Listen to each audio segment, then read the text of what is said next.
More from him about the details he said took place, things that he did along with the security services in order to persuade people he was dead. Now, we've been speaking to Natalia Galibarenko on the BBC, Ukraine's ambassador to the United Kingdom, and the OS team has been in touch with her again today to hear her take on the latest developments on the story. So Krupa Paddy from the OS team spoke to her earlier on this afternoon and asked what her reaction was when she heard the news that Babchenko was alive. I was so much confused. I can even express like fully my feelings. But the second feeling was, of course, I was deeply relieved.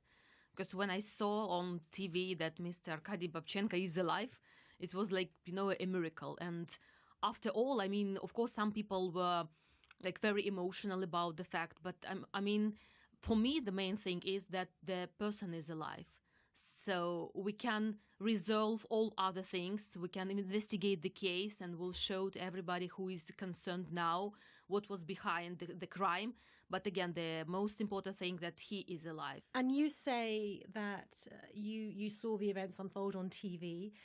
So therefore, you had no inclination of what was about to happen. You had no idea at all. Absolutely. I was not aware at all. And I can even assure you that there were only few people in the whole country who were aware of this secret operation. And, even the president confessed that he was the only one in the presidential administration who was informed about the case and how the events will proceed. And, the important thing is also that it was absolutely indispensable to keep secret till the middle day of yesterday, because after the crime, the Secret Service started arresting the hitman and the middleman, so tracing out already the organizers. So that's why it was only 5 p.m. in Ukraine when the Secret Service made a final briefing on that. And I want to talk about this plot that they were trying to unfoil.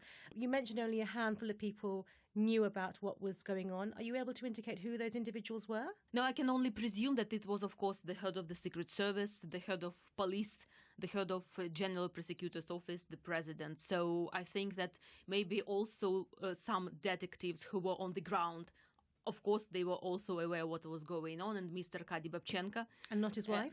Not his wife. Maybe you noticed that he sincerely apologized, but he also emphasized that it was the only possible option to make sure that people who actually asked for this crime, they were informed that the killing was there. He did indeed say there was no other way. So you're saying this was the absolute final option? Absolutely.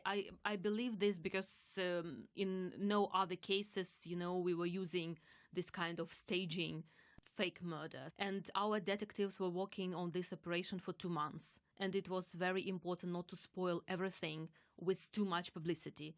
Because if there would be any leak of information that already the Secret Service is there or the killing didn't happen at all, so I'm afraid there would be for us any possibility to arrest people who were involved. But did the authorities have to go to the extent of him staging being dead in a pool of blood? I mean, it's the extent to which the authorities went to that has really shocked the entire world. Absolutely, but we can only imagine who are the handlers of this crime. So if the Secret Service, they were in a position to stage the crime, so it was absolutely necessary to show that the killing is there, the person in question is killed, and then to be able to start arresting people. Let's talk about the plot. Let's talk about this alleged Russian plot that the Ukrainian authorities say was going to kill Arkadiy Babchenko. Tell me about it. What do you know? I know only, of course, things that were revealed yesterday at the briefing of the Secret Service, that it was the Ukrainian citizen who was actually asked to make a murder. He asked, and he engaged the services, so to say, of a man who was in the past a military man on the east of Ukraine. So he had a special experience and the gun and everything. And the price was $40,000. And some of this, in this chain, he reported the crime to the Secret Service. And Secret Service started together with Mr. Babchenko to follow the investigation case. One important only moment that, according to our information, so the crime should have happened just on the eve of the Champions League final in Ukraine, which was on Saturday on football. So, you can imagine how the scope, the negative scope can be. I heard when the fans from Great Britain, from Spain, from everywhere were coming by airplanes massively to Ukraine, and then now there is like the assassination of a famous journalist. And as a result of this staged assassination, where is the case now? The case now is that already some people are arrested. I don't know their names, and they can understand. You say some people. So yesterday we were hearing about one individual. Already two individuals. So, and of course, the Secret Service they don't reveal the names, and they can understand why, because the operation is still there. So our main task now is to proceed as fast as possible with the investigation, and then show the results. Also to show to Western journalists, to our Western partners, that people look, this operation, that was the price of saving Mr. Babchenko life. And that leads me on to my next question, because Ukraine does stand accused of undermining the credibility of journalists. I think that's frankly speaking an exaggeration for me. Because when you know at least some of the details after the briefing, so for me, it's already like after my confusion, I already do understand the logic of the Secret Service, and I can presume that there was no other way. So, and if you are looking at some also high-profile like political murders in other countries, it's very difficult. It's almost impossible to prevent. So you can only investigate aftermath. But we prevented the murder. And now I think that was the price actually of confusing our Western partners. And also the people of Ukraine, because is it not the duty of a state to provide correct information to the public? I agree with you, this is our duty, but if there is a possibility of disrupting the whole case, the whole investigation of 2 months, and risking the life of Mr. Babchenko, so I will personally choose disinformation at some point to save life and to proceed with the investigation. And so what is your response to those people of Ukraine, those journalists who feel duped by this all? My only message is that we should all calm down.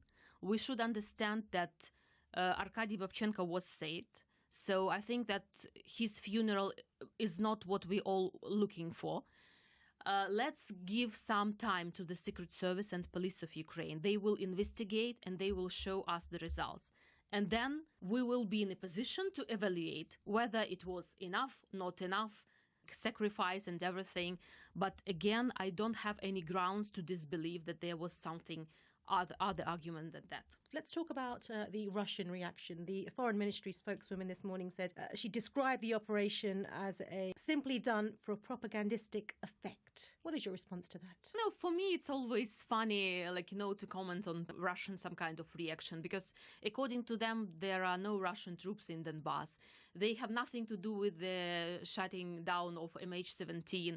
So they have nothing to do with the murder, with the possible murder of former spy Mr. Skripal in the UK. So it's always they are so naive, they're so sainted, and so I don't see any reason why they should be reacting in another way. So it was quite understandable to expect something similar from them. But do you see how the tables have now been turned, and Ukraine now also stands accused of pushing out fake news? It's not that case. I can argue again that it was an exceptional case, and it was about saving life. It was about very secret information, and if we will share something at this point, we can disrupt the whole investigation case of 2 months.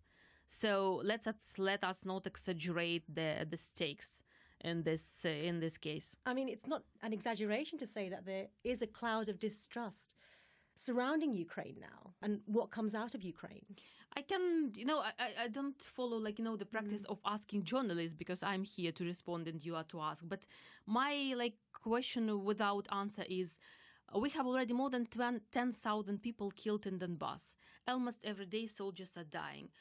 I don't see any fuss about that in Western journalists. Is part of this about getting attention on Ukraine, for the world to look to Ukraine and see what the country you say is going through? No, this is about giving chance to our intelligence services to show that they can prevent a serious crime, and that they are professional after all, and they can defend the country. So you believe this shows their competency? Absolutely. And with regards to the situation today, Do you have any idea where Mr. Babchenko is? Oh, I don't know that. He's posting and tweeting on Facebook and Twitter, so we are following him. And, he was also very much disappointed with some reaction, actually, of the Western media. And he even write down that his impression is that everybody was expecting him to be killed, unfortunately. And that was not the case. So everybody is disappointed now. But so he's, I think, somewhere with the Secret Service. And the good news is that the president already ordered to give him a personal protection to him and his family, just in order to avoid any possible attacks on his life. Ambassador, I'm very interested in the fact that he's already tweeting and posting on social media. What is he saying? As I mentioned, he's trying to explain the whole situation, why he deceived even his relatives and his wife and his colleagues and journalists, and saying that was the only way to proceed, and he was aware of it, that there is no other option. And the second message that I noticed is that he didn't understand why not everybody is happy that he is alive, and why there is so much criticism on the intelligence services of Ukraine, because in his opinion the operation was almost perfect, except for this public, of course, disinformation, but it was inevitable, unfortunately. That is Natalia Galibarenko, who's Ukraine's ambassador to the United Kingdom, speaking to Krupa